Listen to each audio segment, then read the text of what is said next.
2017 comenzó un proyecto de emisión de factura electrónica en Costa Rica.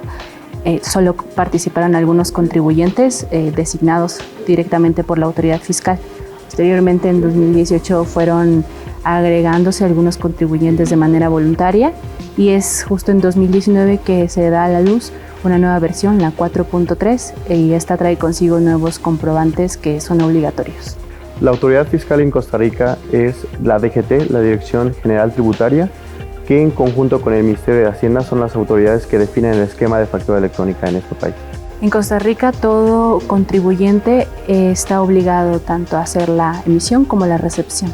Uno de los trámites previos que hay que realizar para que un contribuyente aplique como emisor de factura electrónica en Costa Rica es darse de alta ante la Administración Tributaria Virtual de la manera adecuada en función al tipo de contribuyente que éste sea. Por ejemplo, emisor electrónico no emisor o receptor electrónico.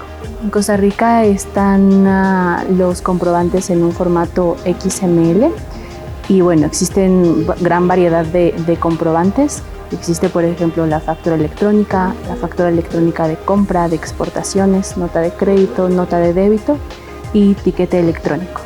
La factura electrónica debe ir firmada electrónicamente con un certificado que haya expedido una autoridad de certificación internacional acreditada por la Dirección General Tributaria.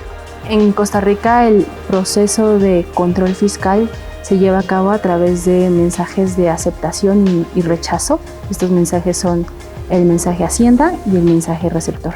En cuanto al formato de impresión para la factura electrónica en Costa Rica, los contribuyentes deberán entregar una factura impresa a los clientes que lo soliciten por el medio que se acuerde. Por ejemplo, para cliente en punto de venta, para cliente final, se deberá entregar una representación gráfica de la factura electrónica, denotando validez de la misma.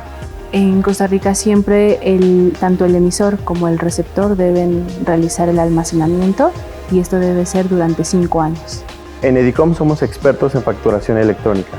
Si desean conocer más sobre factura electrónica, no solo para Costa Rica, sino también para nivel nacional e internacional, estamos a su disposición.